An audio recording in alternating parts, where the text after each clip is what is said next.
My name's Jennifer Graham, and my daughter Tia has been a patient at Children's Hospital for about 7 years. I was diagnosed with heart defects when I was 2, but a while later I had surgery and I've been coming to Children's Hospital ever since. The first time I met Tia here in our hospital was almost 7 years ago, in 2011. She was referred to us because a colleague in the community heard a heart murmur. She was at that time 2 years old, and we did our exams here, so we had several investigations done on her, including echocardiography. This is the ultrasound which we can visualize the heart very well, and at that time we figured out that she had a significant heart defect which needed to be dealt with that in form of the operations. I was in shock.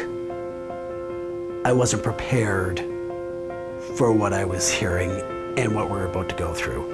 It's the hardest thing you ever want to hear as a father and a parent, that one of your children is sick.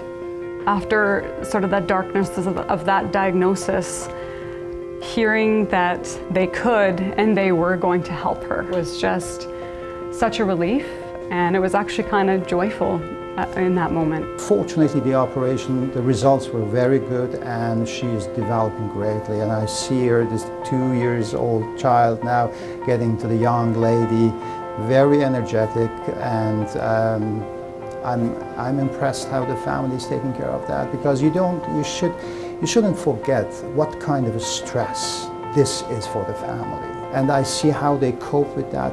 It's amazing. I think it makes you very aware and so grateful that you have access to this type of care, that they can do all these really amazing things and help children with these serious illnesses.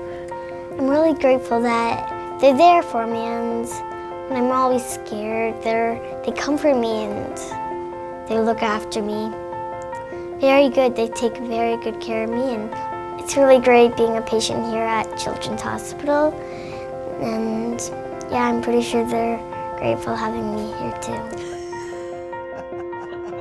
That's good, honey. I feel very confident and just so comfortable knowing that everyone here at Children's Hospital will be right by our side and right beside Tia for whatever happens in the future. We know that the health system in Canada is very expensive, and I must be honest to say, without support of the Children's Health Foundation, we wouldn't be able to do many things that we are doing. You never think the day's going to come when your child is going to be critically ill, and you're never more grateful to have access to a facility like Children's Hospital than when your child's life depends on the quality of care that it provides.